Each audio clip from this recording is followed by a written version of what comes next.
ওই কথা কস না কে? মা শুধু বলে মার মাথাটা ঝিমঝিম করে। মার কি হয়েছে? তোর ভাই হইব রে। আমার ভাই হইব? ভাই হইবার পারে, বোন হইবার পারে, তো আমি কইবা পারুম না। গুড রে, কি মজা, আমার ভাই হইব, আমি তার সাথে খেলুম। চকলেট খাবি? হো। দাঁড়া, নে বাড়ি জাগা, দেরি করিস না।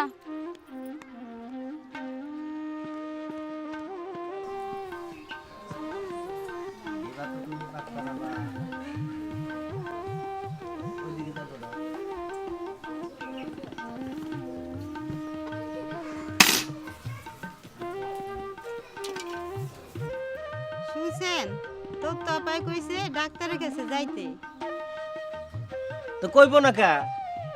এত আমগো নুরু কবিরাজের কথা জানে না, জানলে এ কথা কইতো না। বাজান খেয়াল। তোর তপাই কইছে আমি যে ডাক্তারের কাছে যাই আর বাড়ি কাজ যে না করি। কয়দিন ধরে আমার শরীরটা অনেক দুর্বল লাগতাছে।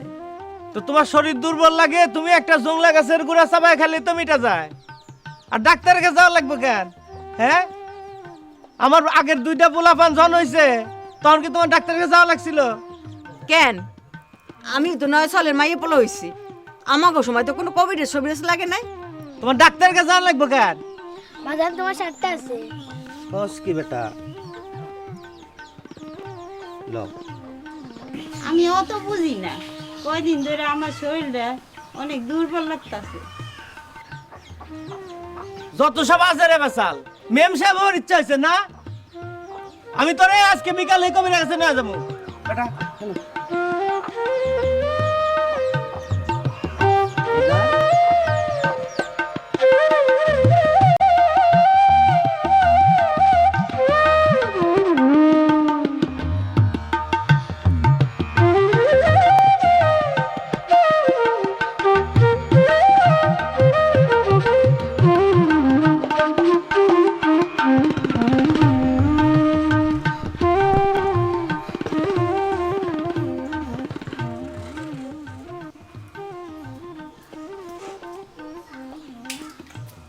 খালা,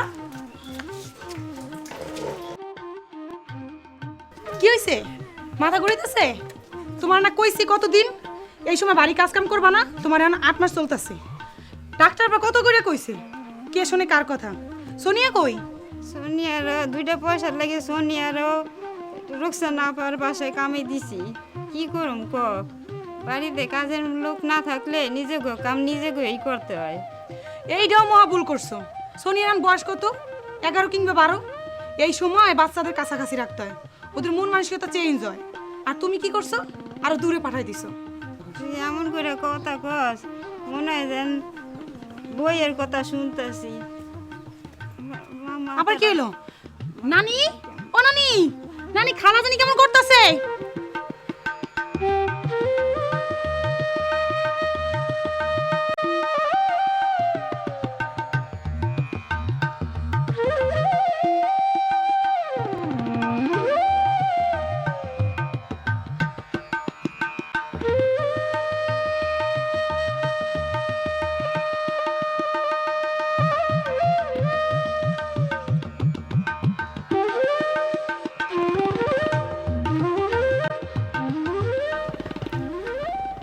আপনার এখন 8 মাস চলছে, তারপরও আপনি কাপড় কাচ্ছেন, কল থেকে পানি তুলছেন, আবার পুষ্টিকর খাবারও খাচ্ছেন না, তাই না? আমার মনে হয় ওনার এক্লেমশিয়া হয়েছে। কি শিয়ামা বললে? এক্লেমশিয়া এই ঢুলে কি হয়? মেয়েদের গর্ভকালীন সময়ে একটা বড় ধরনের রোগ হচ্ছে এক্লেমশিয়া। এটা হলে প্রথমত খুব খিঁচুনি শুরু হয়। এই রোগে হলে মা ও শিশুর ক্ষতি হতে পারে, অনেক সময় মা মারাও যেতে পারে। আপনি বোধহয় গর্ভকালীন টিকাও নেননি না? নিতে চাইছিল, আমি তাকে নিষেধ করছি। মা কেন? এর আগে তো দুটো পোলাপান হয়েছে, তখন 2 টিকা ফিকে কিছু লাগে নাই। আশ্চর্য। আসলে নারী স্বাস্থ্য বিষয়ে আমাদের দেশে এখনো কেউ সেভাবে ভাবেই না। কি যে কর না আম্মা, আমাকে তো মাইয়ে বলে হয়েছে। আপনাদের সময় তো নারী স্বাস্থ্য নিয়ে সেরকম সচেতনতাও ছিল না। আপা, নারী স্বাস্থ্য বিষয়টা যদি হ্যাঁ করে আপনি একটু বুঝায় কইতেন। নারীর সুস্থতাই হলো নারীর স্বাস্থ্য। বুঝতে পারলেন না তো? হ আপা, আমাকে একটু বুঝাই কোন। আচ্ছা ঠিক আছে, আমি শাহানা আপার কথা দিয়ে শুরু করি। শাহানা আপা গর্ভবতী, কিন্তু তিনি গর্ভকালীন কোনো টিকাই নেননি, এমনকি তিনি পাননি কোনো পুষ্টিকর খাবার। কিন্তু কোনো নারী যখন গর্ভবতী হয় তখন তার শারীরিক এবং মানসিক সুস্থ থাকা খুবই জরুরি। শাহানা আপার ক্ষেত্রে এগুলোর কোনোটাই ঘটেনি। দেশের সরকারি এবং বেসরকারি প্রতিষ্ঠানগুলো, যেমন ধরেন স্থানীয় উদ্যোক্তা, আবার সরকারি বেসরকারি সংস্থা, কেন্দ্র হতে শুরু করে তৃণমূল পর্যায়েও সকল নীতির প্রণয়ন, পরিকল্পনা প্রণয়ন, এমনকি সিদ্ধান্ত নেওয়ার দায়িত্ব হচ্ছে স্বাস্থ্য এবং পরিবার পরিকল্পনা মন্ত্রণালয়ের।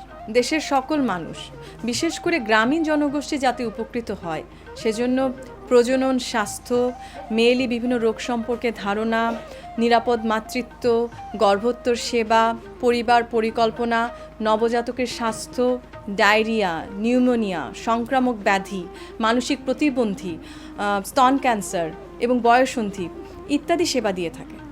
এই মানসিক স্বাস্থ্য বিষয়টা কি? মনের প্রশান্তির সঙ্গেই মানসিক স্বাস্থ্য ব্যাপারটা জড়িত। যেমন ধরেন, একজন নারী যখন গর্ভবতী হয় তখন তার সাথে কোনোভাবেই কোনো ঝগড়া করা যাবে না। মানসিকভাবে সে যেন কোনো চাপের মধ্যে না থাকে সেদিকেও আমাদের নজর রাখতে হবে। এসবই হচ্ছে মানসিক স্বাস্থ্য। আপনারা তো কম বেশি সবাই মোবাইল ব্যবহার করেন। জাতীয় মহিলা সংস্থা আপনাদের অসুখে বিসুখে স্বাস্থ্যসেবা ও ডাক্তারি তথ্য দেওয়ার জন্য কল সেন্টার তৈরি করেছে। আপনারা সেখানে ফোন দিয়ে যে কোনো চিকিৎসা সেবা ও পরামর্শ নিতে পারেন। হ আপা, অনেক কিছু শিখছি আপনার কাছ থেকে।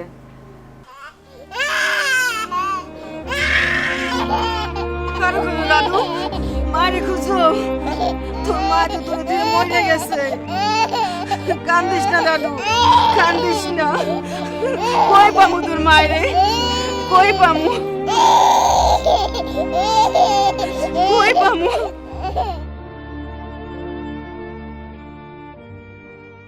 এই শিশুটি খুঁজছে তার মাকে, আর আমাদের এই গল্পের সোনিয়া কিংবা ইমাদুল মাকে হারিয়ে দিনে ধীরে বড় হয়ে উঠছে তারা।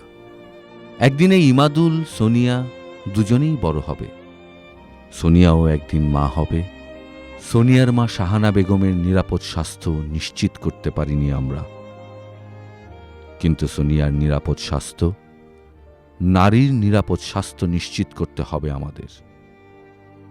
নারীদের স্বাস্থ্যসেবা নিশ্চিত করতে সরকারি বিভিন্ন প্রকল্পের পাশাপাশি জাতীয় মহিলা সংস্থা নানা উদ্যোগ নিয়েছে।